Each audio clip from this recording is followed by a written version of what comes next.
Welcome into the 2-minute drill here in Inside the Auburn Tigers. Jason Caldwell and Mark Murphy from Inside the Auburn Tigers magazine, newsletters, and AUTigers.com. And Mark, improvement is always the name of the game early in a football season. We saw Auburn take some steps forward from week 1 to week 2, but it's hard to really tell kind of how much those strides and how big they were when you face a team like Alabama State. Get a much better idea in week 3 against LSU, Mark. And there's some areas that Auburn needs to show some improvement on, and I think one of those is on that offensive line.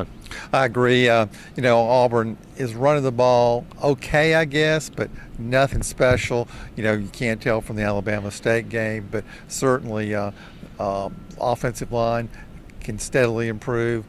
4 guys in the starting lineup who didn't start a lot or play at all last year for Auburn, and there's no reason this group can't get better, and it's going to have to get better because LSU is going to have a strong defensive front on Saturday, and that's the strength really of LSU's team this year. Absolutely. You're looking in the offensive line, got to be able to move the football, sustain drives, and we saw it kind of the end of that Washington game.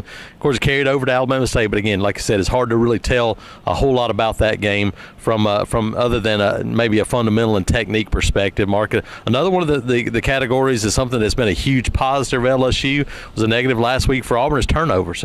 Got to eliminate those, and you're facing a team that hasn't turned the ball over yet this season.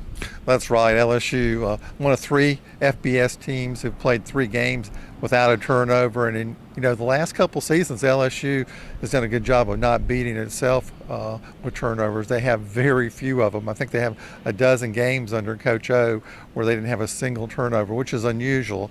And Auburn's got the kind of defense that can get after folks and cause turnovers. They've got 4 interceptions already this year, had just 6 last season. So if Auburn can get after Burrow, the quarterback, I think we can see him throw some balls up for grabs Saturday. Yeah, absolutely. A guy that's just less than 50% passing for the year, so that's an opportunity for Auburn. So you look and running game, especially offensive line, and then the turnover battle. Those will be some keys for Auburn Saturday against LSU. I've got one more too. I think it's important for Auburn's offense to make more big plays than it has. They certainly didn't have many in the Washington game.